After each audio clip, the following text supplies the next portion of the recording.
To maintain your health, both Ayurveda and yoga has to go hand in hand.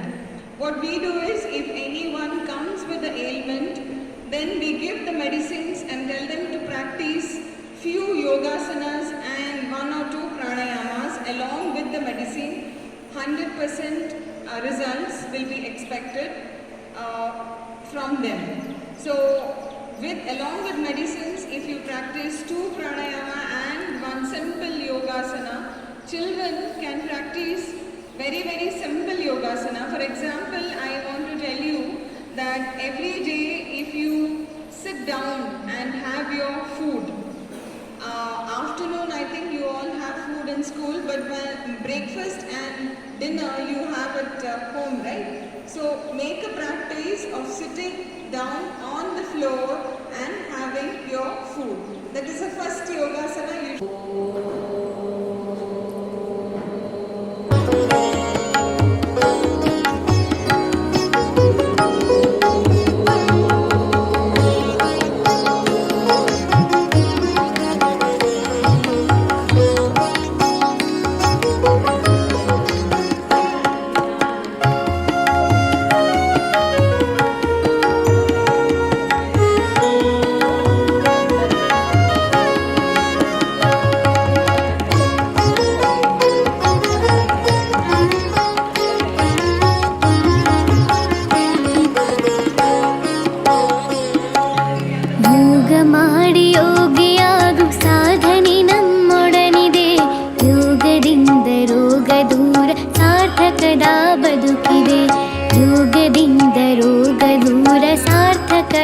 ಬದುಕಿದೆ ಯೋಗ ಮಾಡಿ ಯೋಗಿಯಾಗು ಸಾಧನೆ ನಮ್ಮೊಡನಿದೆ ಯೋಗದಿಂದ ರೋಗ ದೂರ ಸಾರ್ಥಕದ ಬದುಕಿದೆ ಯೋಗದಿಂದ ರೋಗ ದೂರ ಸಾರ್ಥಕದ ಬದುಕಿದೆ.